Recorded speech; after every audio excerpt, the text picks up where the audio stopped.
ஆத்மஜோதி அன்பர்கள் அனைவருக்கும் வணக்கம். இன்றைய சிந்தனை: கடவுளை விட கர்ம வினைகளுக்கு அதிகம் பயப்படுங்கள். ஏனெனில் கடவுளாவது மன்னிப்பார், கர்ம வினைகள் ஒருபோதும் மன்னிக்காது. திரும்பி வந்தே தீரும். எல்லாம் உளறிட ஒரு இதயம் உனது சொந்தமானால் இந்த மாய உலகில் பெரும் அதிர்ஷ்டசாலி உன்னையன்றி ஒருவரும் இல்லை.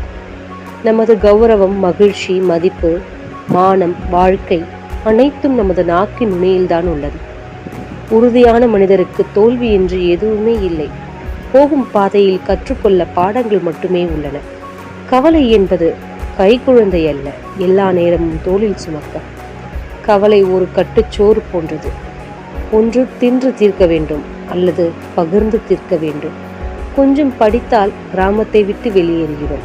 நிறைய படித்தால் சொந்த நாட்டை விட்டே வெளியேறுகிறோம். மாற்றங்களை ஏற்றுக்கொள். யாரிடமும் போராடாதே, எவரிடமும் விவாதிக்காதே. வாழ்வது சில காலம், நடப்பது நடக்கட்டும் என அமைதியாக கடந்து செல். பிறரை பற்றி நீ அறிந்து கொள்ளவும் வேண்டாம், உன்னை பற்றி பகிரவும் வேண்டாம். இரண்டுமே பின்னாளில் உன்னின்.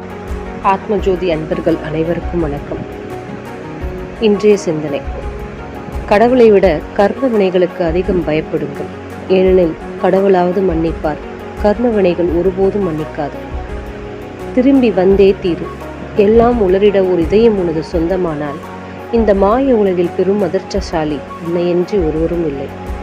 நமது கௌரவம், மகிழ்ச்சி, மதிப்பு, மானம், வாழ்க்கை அனைத்தும் நமது நாக்கின் நுனியில்தான் உள்ளது.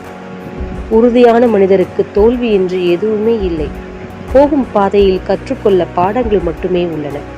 கவலை என்பது கைக்குழந்தை அல்ல, எல்லா நேரமும் தோளில் சுமக்க. கவலை ஒரு கட்டுச்சோறு போன்றது. ஒன்று தின்று தீர்க்க வேண்டும், அல்லது பகிர்ந்து தீர்க்க வேண்டும். கொஞ்சம் படித்தால் கிராமத்தை விட்டு வெளியேறுகிறோம். நிறைய படித்தால் சொந்த நாட்டை விட்டே வெளியேறுகிறோம். மாற்றங்களை ஏற்றுக்கொள். யாரிடமும் போராடாதே, எவரிடமும் விவாதிக்காதே. வாழ்வது சில காலம், நடப்பது நடக்கட்டும் என அமைதியாக கடந்து செல். பிறரை பற்றி நீ அறிந்து கொள்ளவும் வேண்டாம், உன்னை பற்றி பகிரவும் வேண்டாம்.